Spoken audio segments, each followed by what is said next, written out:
Este es el hombre más buscado de la Argentina. Hace 25 años que se escapa de los servicios de seguridad y las policías del continente. No se conocían imágenes recientes de su aspecto. Se llama Enrique Gorriarán Merlo y es la primera vez que habla para la televisión argentina. Su última acción espectacular fue el asalto al regimiento de La Tablada. No se arrepiente. Enero de 1989. Ataque al regimiento de La Tablada en el Gran Buenos Aires. Hubo 40 muertos, 3 desaparecidos. Hay 20 presos condenados. Yo asumo la responsabilidad absoluta de La Tablada, ¿no? Yo soy el responsable principal. Bueno, lo que quise hacer, no yo, sino todos los compañeros que participamos ahí, fue frenar las presiones militares a las cuales el gobierno estaba cediendo permanentemente. Enrique Haroldo Gorriarán Merlo, 53 años, alias Ricardo, Pelado, Ramón, José Miguel Marín, protagonista principal de 30 años de intentos revolucionarios en Latinoamérica. Fue uno de los máximos dirigentes del Ejército Revolucionario del Pueblo, la organización armada más agresiva de la década del 70. Ayudó a organizar la seguridad sandinista y regresó de Centroamérica como líder del movimiento Todos por la Patria, el MTP, que asaltó La Tablada. Prófugo desde hace un cuarto de siglo. Gorriarán Merlo es el último de los líderes guerrilleros de la década del 70 que aún siguen la clandestinidad. Este primer reportaje para la televisión es un testimonio clave de la trágica historia que reactualizó el marino Silingo, las revelaciones posteriores y la autocrítica del general Balsa. Concretar la entrevista nos llevó 18 meses. La reunión, bajo rigurosas condiciones de clandestinidad, se realizó en la Argentina, a menos de 400 kilómetros de la capital federal. Septiembre de 1980. El ex dictador de Nicaragua, Anastasio Somoza, es acribillado en Paraguay, donde estaba refugiado. Y bueno, yo tiro sobre él, ¿no? Tiro todo el cargador, eran 30 disparos. Enero de 1974. El Ejército Revolucionario del Pueblo asalta el regimiento de Azul en la provincia de Buenos Aires. Yo dirigí la toma de Azul. Diciembre de 1973. El norteamericano Victor Samuelson, gerente de la empresa ESO, es secuestrado y se paga un rescate de $14 millones. Un billete de $20, de $50 y de $100. Entonces era, bueno, una montaña de dinero que yo nunca había visto ni jamás volví a ver. Agosto de 1972. Los principales jefes guerrilleros se fugan del penal de máxima seguridad de Rawson, en Chubut. Secuestran un avión de línea y huyen a Chile. A través de este guardiacárcel Facio fue que él, cuando iba tomando guardia, nos entraba a nosotros armamento. Entonces nos llegó a entrar 10 pistolas Browning, que fue con las que copamos el penal desde adentro. Abril de 1995. Gorriarán hoy dice: no votar por Menem, ni por Bussi, ni por Rico. ¿Se arrepiente de algo de lo que ha hecho? Yo creo que que arrepentirse de lo que han hecho tendrían que ser los torturadores, los criminales, los asesinos, los corruptos. Durante la conversación, Gorriarán Merlo opina sobre Menem, cuenta sus principales acciones y revela algunos secretos. ¿Qué va a pasar en la Argentina después del 14 de mayo? ¿Qué espera que pase? ¿Nunca se le ocurrió atentar contra Menem? ¿Cuántos años lleva en la clandestinidad, Gorriarán? 2 años llevo en la clandestinidad, son 25 años, ¿no? 24 años y medio. Había un banco ahí. 1958. Agitación política y luchas callejeras porque el gobierno de Frondizi autoriza la educación privada. Hasta entonces, salvo pocas excepciones, los colegios eran públicos y gratuitos. Los sectores de la izquierda reclamaban que se mantuviera el monopolio estatal de la educación. Es el comienzo de Gorriarán. Cuando estaba en 4º año de la escuela comercial se dio la lucha entre la enseñanza laica y la enseñanza libre, y Y bueno, ahí hubo movilizaciones, nosotros tomábamos colegios. Toda esa actividad, digamos, que se desarrolló durante ese año, el año 58, hizo que prácticamente me echaran de la escuela. Y a raíz de eso fui a Pergamino. Para el futuro mío, digamos, tuvo una gran trascendencia o importancia. ¿Pergamino? En Pergamino, porque ahí lo conocí a Luis Pujal, que fue la persona que hizo que me integrara a la lucha revolucionaria. Luis Pujals es uno de los fundadores del Ejército Revolucionario del Pueblo. En 1971 es el primer desaparecido de esa organización. Luis Pujal en ese momento militaba en Palabra Obrera, pero yo no sabía bien lo que era eso. Lo que sí sabía que ellos, bueno, luchaban por la igualdad, a favor de los pobres. Y bueno, de ahí nos vamos y coincidimos de nuevo en Rosario. ¿Cuándo fue la primera acción violenta? A raíz de una huelga que había en John Deere, la fábrica de tractores en Rosario, que consistió en quemarle el auto a un jefe de personal. ¿En qué año fue? Y unas bombas molotov ahí que tiramos sobre las casas de algunos directivos. Julio de 1970, en una isla del Paraná, es creado el Ejército Revolucionario del Pueblo, el ERP, como brazo armado del Partido Revolucionario de los Trabajadores. Gorriarán integra su comité ejecutivo. ¿Cuándo pasó a la clandestinidad? Y a principios del 70, poco antes de que se formara el RP, que el RP se formó en julio del 70, en ese momento Roby Santucho, que era el principal dirigente nuestro, ¿no? Estaba preso en Tucumán. Gorriarán llama siempre Roby a Roberto Santucho, líder máximo del ERP, muerto en julio del 76, en un tiroteo con oficiales del ejército que ubicaron su departamento. El debut del ERP fue el asalto a la comisaría 24 de Rosario, donde mataron a 2 policías. Bueno, sí sacamos el armamento, ¿no? Bueno, ahí nosotros entramos, ahí intervine yo. Nosotros entramos a la comisaría, teníamos estudiado ahí el lugar, redujimos a los policías y hubo 2 de ellos que se resistieron, ¿no? ¿Qué se siente, Gorriarán, cuando en una acción así se mueren 2 personas? Y eso fue terrible para nosotros porque, bueno, primero porque al otro día salió, lógicamente, todo en los diarios, ¿no? No era la intención nuestra esa, y la verdad que ahí estuvimos, pero muchos días como muy afectados. Agosto de 1971. Gorriarán y Santucho son detenidos por la policía de Córdoba cuando iban a una reunión en una casa que creían segura. Llego a la casa y golpeo la puerta, ¿no? Entonces cuando me abre uno ahí golpeando la puerta, porque estaba todo oscuro, y me dice arriba las manos. Y yo me creía que era el petizo Ulla, Alejandro, que siempre se lo pasaba haciendo broma. Entonces le digo, deja de joder, y entro así, me pegaron un trompadón acá, que fui... Bueno, me pegaron una trompada acá en la nuca, me estrellaron por allá, ¿no? Ahí recién me di cuenta que era la policía, yo primero creía que era una broma.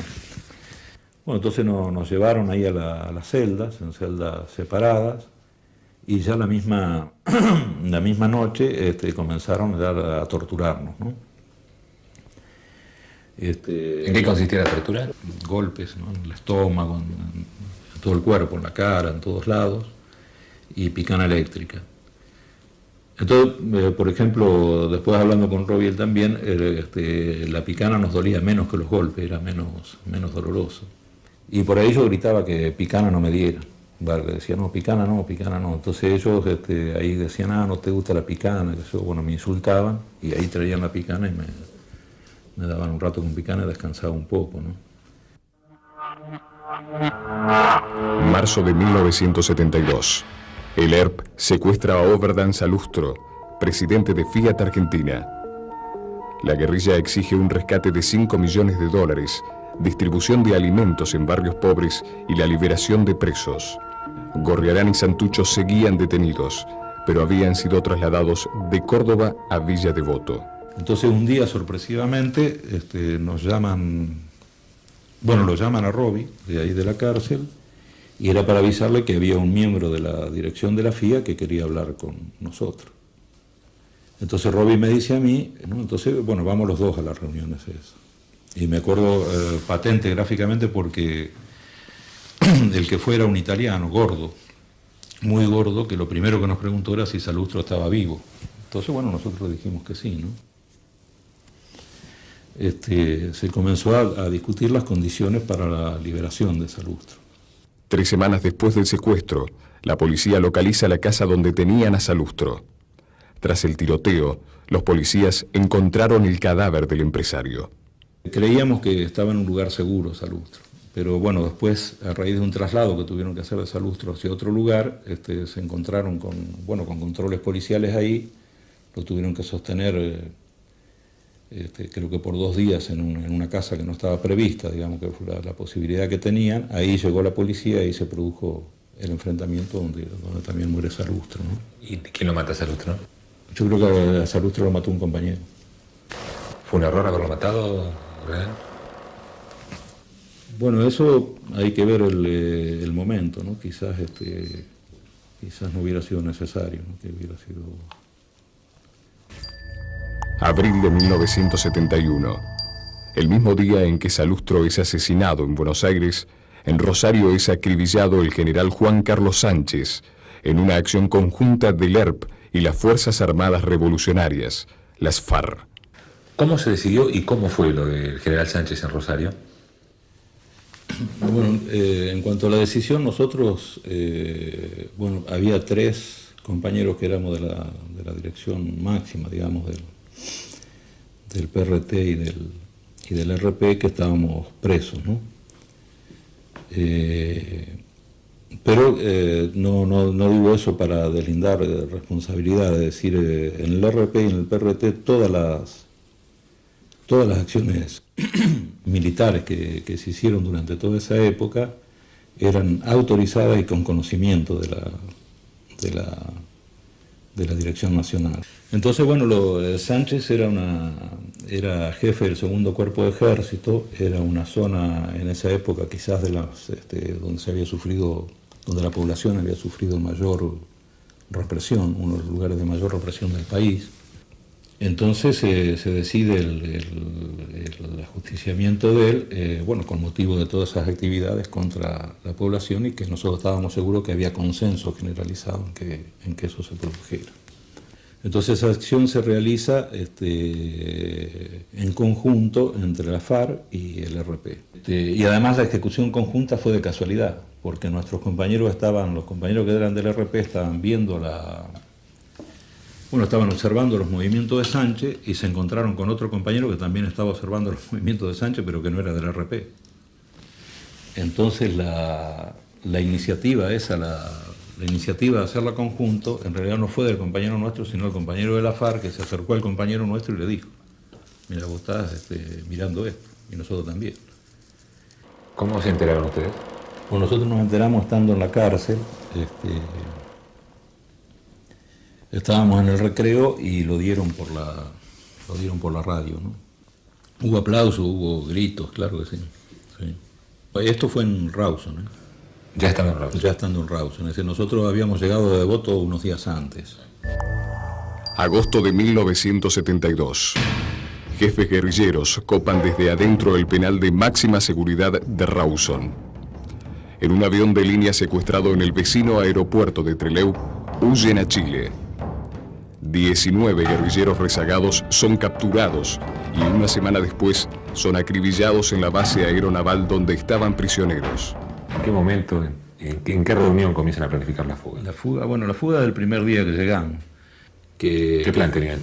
Claro, consistía eso en hacer un túnel desde una de las celdas del pabellón, precisamente 5, que era el de donde estábamos todos los que ellos consideraban más peligrosos, hasta el paredón. ¿Y cuándo varía ese plan? Bueno, ese plan varía a partir de que Robi plantea de hacer un proyecto distinto, ¿no? Entonces el plan consistía en copar la unidad carcelaria desde adentro, desde ahí fugar en vehículos hasta Trelew, en Trelew copar el aeropuerto y a un avión de línea que venía a esa hora subirnos y exigirle la ida para Chile. Entonces, claro, ese plan también se pudo hacer porque precisamente a raíz de una relación que tenía el gringo Mena ahí dentro de la cárcel con un guardia cárcel que se llamaba Facio, él colaboraba mucho con nosotros, ¿no? Y eso era a través de un pago. Nosotros le pagábamos, le íbamos a pagar en esa época por el trabajo ese 10 millones de pesos. Y entonces precisamente a través de este guardiacárcel Facio fue que él, cuando iba tomando guardia, nos entraba a nosotros armamento. Entonces nos llegó a entrar 10 pistolas Browning, que fue con las que copamos el penal desde adentro. ¿Vive este guardiacárcel? No, por eso lo estoy diciendo, ¿no? ¿Y qué pasó con Facio? La mitad del dinero que nosotros teníamos que entregarle estaba pendiente de entrega para hacerla posteriormente, se entrega después de la fuga. Entonces ahí llegó a conocimiento del ejército de esa situación, que faltaban de entregarle 5 millones de pesos. Entonces lo que nosotros nos enteramos después, que un día se presentó a la casa de Facio una persona que era evidentemente del ejército a entregarle el dinero que faltaba. Entonces él lo hizo entrar a la casa como aceptando reconociendo esa situación, y ahí es cuando lo apresan. ¿Y cómo fue la toma del penal? Entonces el plan consistía en ir copando los pabellones, eran 8 pabellones. Simultáneamente, un grupo ocupa un avión de pasajeros que llegaba en ese momento al aeropuerto de Trelew, pero la fuga se frustra parcialmente y solo logran escapar los principales jefes. De Chile fueron a Cuba. ¿Es verdad que le llevaron la llave del penal de regalo a Fidel? Sí, llevamos una llave ahí que teníamos en el penal, nos llevamos a Cuba ahí. ¿Cuánto tiempo estuvieron viviendo en Cuba? Bueno, nosotros ahí estuvimos 2 meses, antes de fin de año ya estábamos de vuelta acá.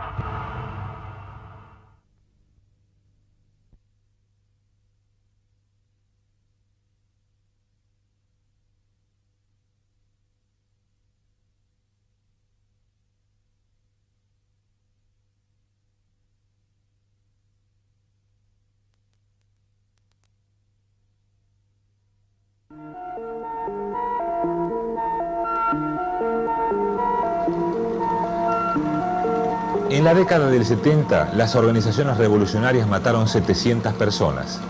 La represión estatal dejó entre 11.000 y 30.000 muertos y desaparecidos. En las últimas semanas, los horrores de este pasado volvieron a ocupar el centro de la escena. Es duro recordar y difícil comprender. Creemos que la información ayuda a la comprensión, aunque venga de un solo lado, como en este caso. ¿Cuándo deciden el primer asalto a un cuartel? Bueno, el primer asalto a un cuartel fue antes del final de la dictadura de Lanús. Eso fue en el año 72. Posteriormente nosotros en el caso nuestro, ya habíamos regresado de la fuga. Y fue el batallón 141 de comunicaciones de Córdoba, ¿no? ¿La actitud de ustedes cambió frente al gobierno constitucional de Cámpora? Y nosotros ahí sacamos una declaración pública donde planteamos que no vamos a atacar al gobierno ni a las fuerzas que dependen del gobierno, del Ministerio del Interior, porque dependían del gobierno,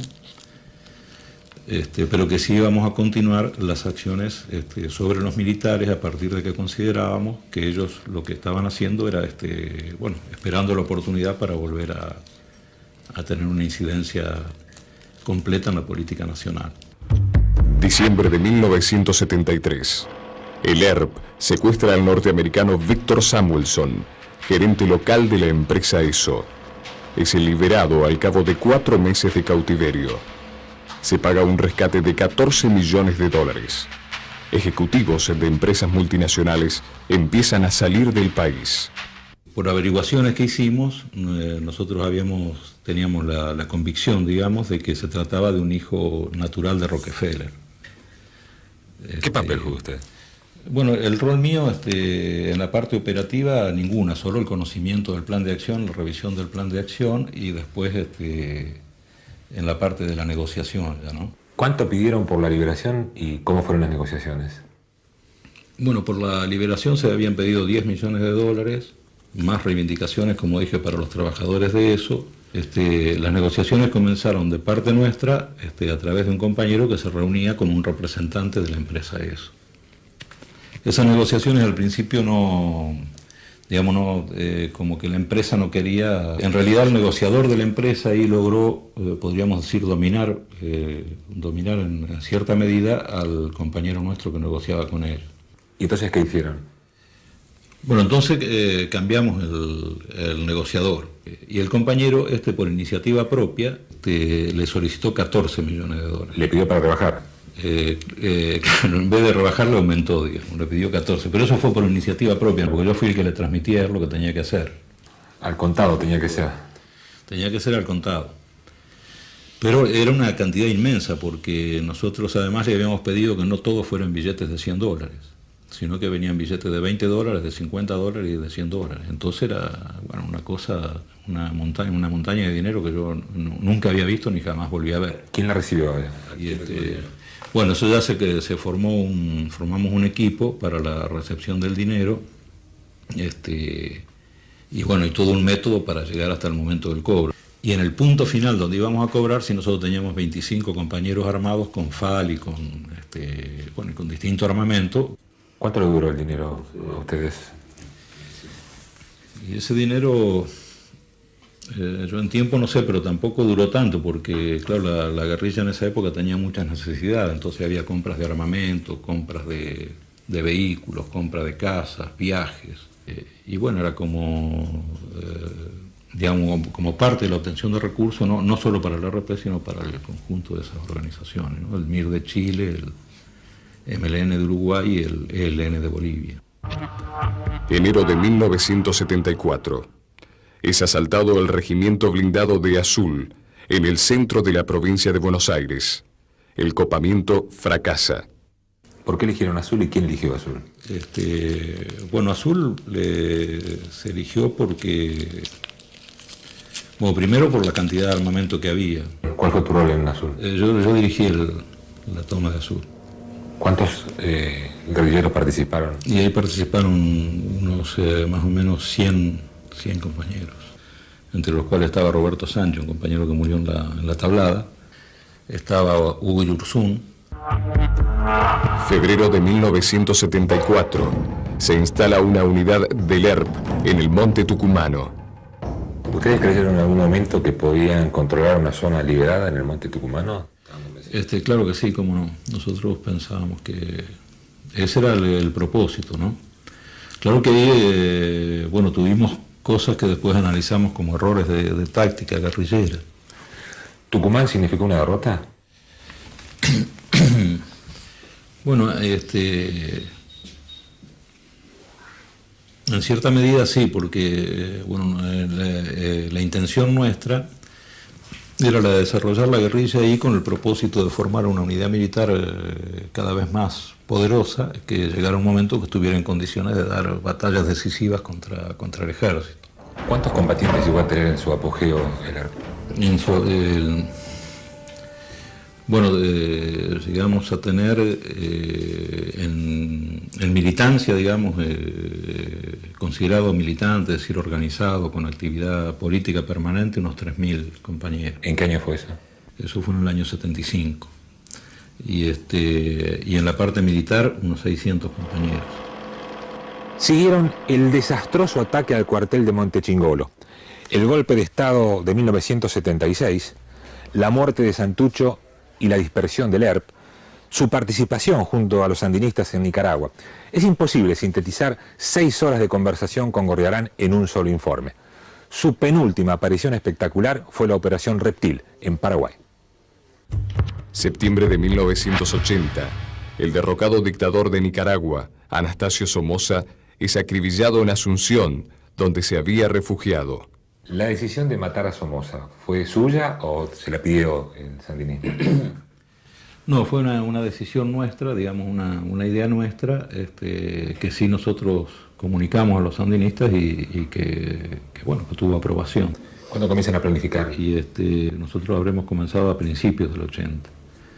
Y fuimos a Paraguay, bueno, hicimos una preparación previa en Colombia. Previa me refiero a prácticas de tiro, de chequeos, porque lo único que conocíamos era que estaba en Paraguay. 4 meses y medio antes de septiembre ya entraron los primeros compañeros ahí que eran Roberto Sánchez y una compañera que hoy milita en el MTP. Roberto Sánchez, alias El Gordo, Farfán, miembro del ERP, colectivero y camionero. Estuvo con los sandinistas y fue jefe policial en Managua. Muere en La Tablada y le pisan la cabeza con un blindado. Fue una Asunción. O sea que ahí participamos 8 compañeros en la operación esa. Lo que más costó fue ubicarlo. Entonces la compañera, esta que cuento que milita en el MTP, se le ocurrió a ella por iniciativa propia una forma de averiguarlo. Y ella estaba en un hotel ahí en Asunción y tomó un taxi y le dijo al taxista: mire, estoy buscando una peluquería de mujeres que queda a 1 cuadra de la casa de Somoza. Entonces, buscaron por ahí, como que no la encontraron, entonces averiguó el taxista y dice: no, ahí no vive más Somoza. Entonces el taxista se fue con ella hasta una delegación de la policía ahí en Asunción y le preguntó a la policía dónde vivía Somoza. Y la policía fue la que le dijo al taxista dónde vivía Somoza. Ahí detectamos la casa de Somoza. ¿Y después qué hicieron? Se nos ocurrió, como para tratar de tener un conocimiento más profundo sobre los movimientos de Somoza, de comprar uno de los kioscos que había en la esquina de él, y fue uno de los compañeros ahí y le ofreció al kiosco de asociarse a él.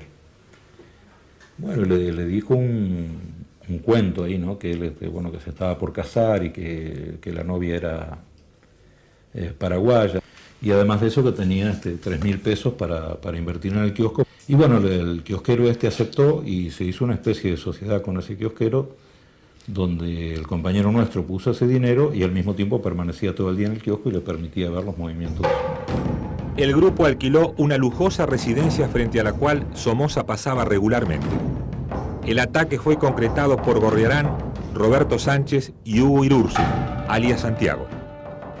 Hacía una seña, ahí salía Santiago, que era quien le tenía que tirar con un lanzacohetes RPG-2. Entonces, cuando llega el momento de la acción, nosotros recibimos la señal de que viene Somoza, hacemos todo como estaba previsto, salgo yo, Roberto se coloca con la camioneta en la salida del garaje, Santiago se coloca en el jardín, y cuando veo que ya le tiene que disparar, siento un ruido atrás y veo que no dispara. Entonces me doy vuelta y lo veo a él que está en el suelo sacando un cohete y colocando otro, porque teníamos solamente 2 cohetes de eso. Falla eso, Roberto corta el tráfico y Somoza queda el auto de Somoza justo enfrente mío, a 3 metros mío. Entonces yo tenía un fusil M16. Entonces me encuentro ante esa situación y yo tiro sobre él, ¿no?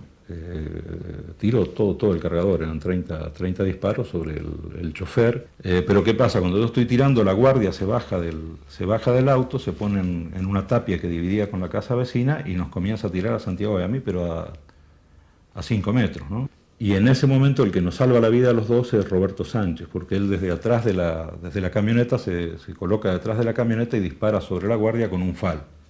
Cuando él dispara con el FAL, levanta varios ladrillos donde estaba la guardia y la guardia ahí se tira al piso, porque además yo ya no tenía munición.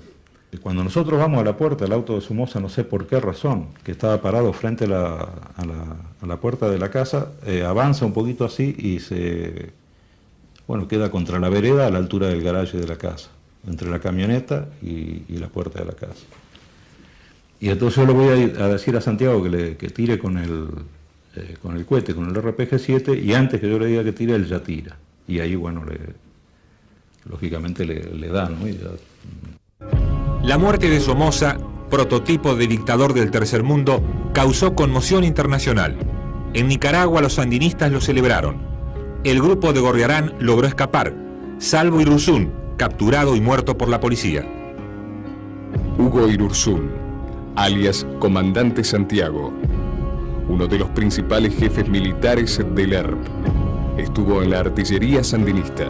Hugo era un compañero con extremada iniciativa y además yo creo que era uno de los 2 o 3 mejores guerrilleros que tuvo el RP.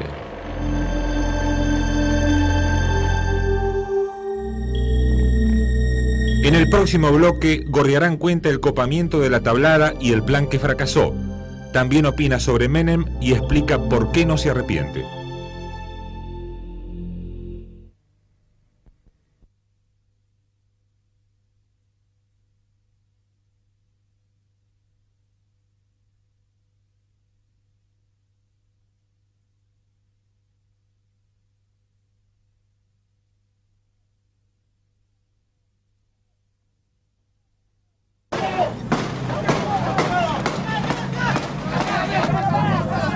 asalto al regimiento de La Tablada fue el más brutal acto de violencia política de los últimos 20 años en la Argentina.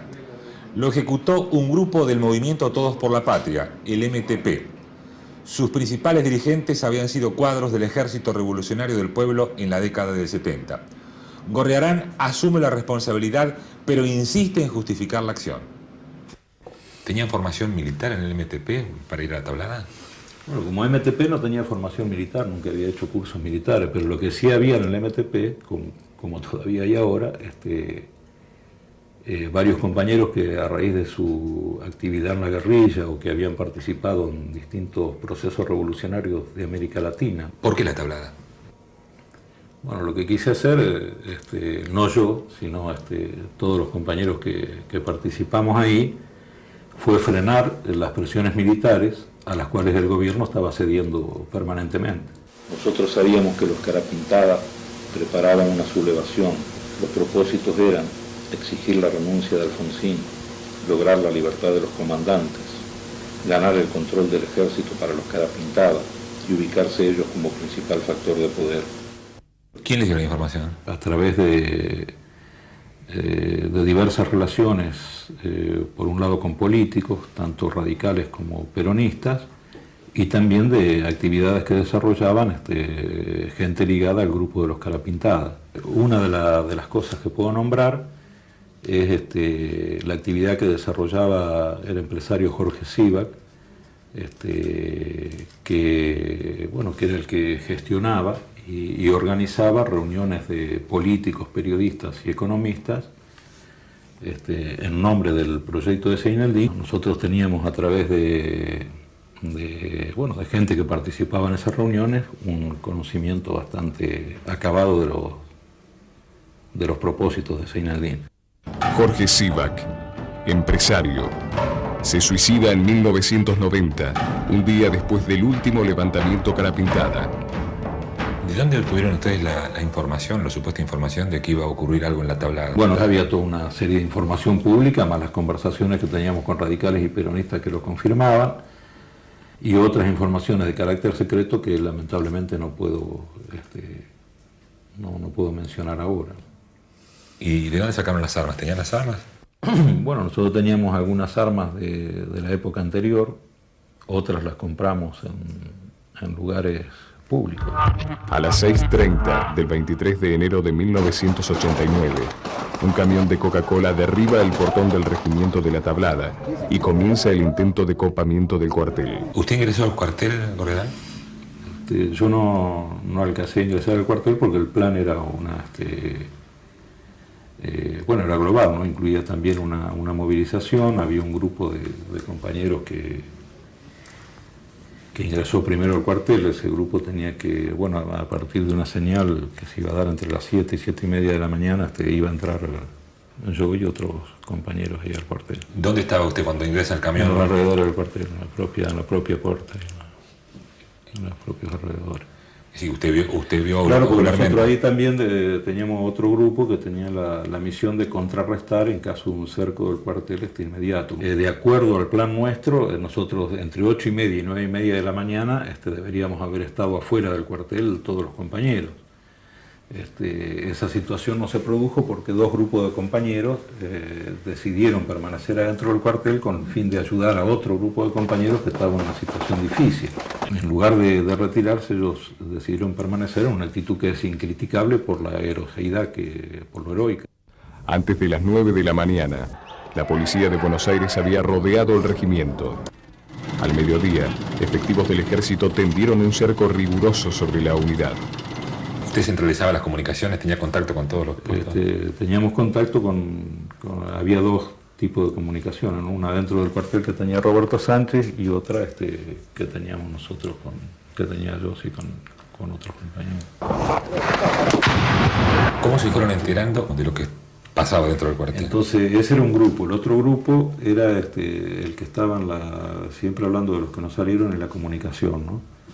El otro grupo era el que había ocupado la guardia de prevención, que había perdido la comunicación a raíz de que uno de los compañeros perdió el aparato de comunicación.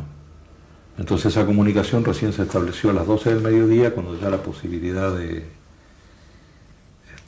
retirada se había, después de las 12 del mediodía, porque se produjo cuando ya los militares habían rodeado el cuartel. ¿Cuándo comprendió que el plan había fracasado? Bueno, primero lógicamente nos llamó la atención que los grupos de compañeros no salieran, y después a las 11 de la mañana cuando los militares salen con los tanques, incluso yo ahí pensé que podían ser los compañeros nuestros los que salían con los tanques. Y ya ya sobre el mediodía sabíamos que no se iba a poder ya cumplir el objetivo.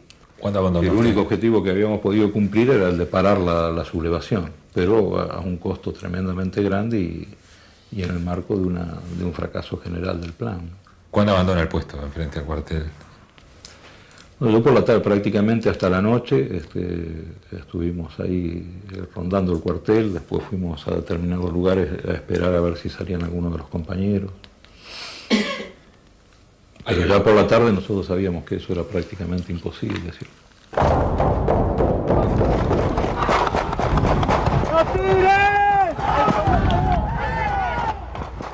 ¿Hay un muerto en la tablada cuya identidad no se conozca?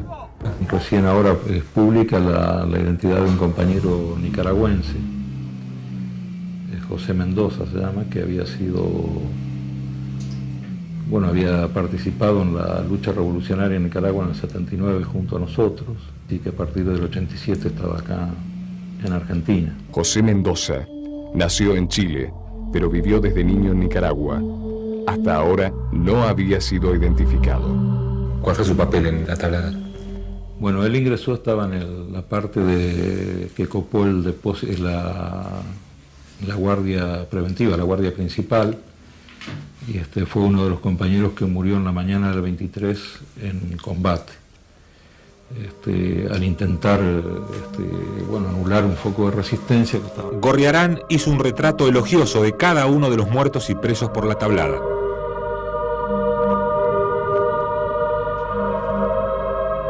¿A qué hora regresó al domicilio o a un lugar y siguió por televisión lo que estaba pasando en el cuartel? Bueno, no, yo en realidad regresé por la noche tarde y a la madrugada muy temprano volví a salir. Regresé en realidad a la espera de si alguno de los compañeros había logrado salir. Y por televisión, ni los diarios, ni la revista, no lo vi prácticamente hasta 2 años después. Porque, escuchaba los comentarios, leía algunos artículos y me causaba un gran, como a muchos compañeros, ¿no? Por un lado un tremendo dolor, por otro lado una gran impotencia por toda la cantidad de injusticias que se estaba diciendo. ¿Cuáles son los temas pendientes que quedaron de la tablada? Bueno, lo principal yo creo que es lo de los presos, que también hay que tener en cuenta que los presos llevan más años de prisión que los que cumplió Videla. Después el esclarecimiento de los asesinatos de compañeros dentro del cuartel y el esclarecimiento de 3 compañeros que están desaparecidos. ¿Usted asume toda la responsabilidad militar de la tablada? Claro, yo asumo la responsabilidad absoluta de la tablada, ¿no? Fue una decisión política colectiva, pero toda la situación de la tablada, pero yo soy el responsable principal. Nosotros considerábamos que si hubiéramos tenido éxito en la toma del cuartel de la manera en que estaba planificado, la gente hubiese respondido a un llamamiento de movilización para exigir al gobierno un cambio en la política económica y también una actitud de firmeza con respecto a las presiones militares. ¿Se hace alguna autocrítica por lo de la tablada, Gorriarán?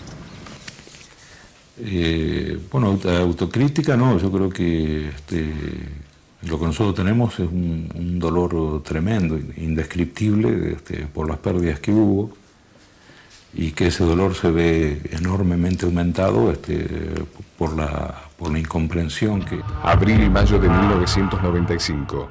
Sucesivos testimonios de militares actualizan los horrores de la represión antisubversiva. Los máximos jefes militares hacen una autocrítica formal. ¿Se arrepiente de algo de lo que ha hecho? Yo creo que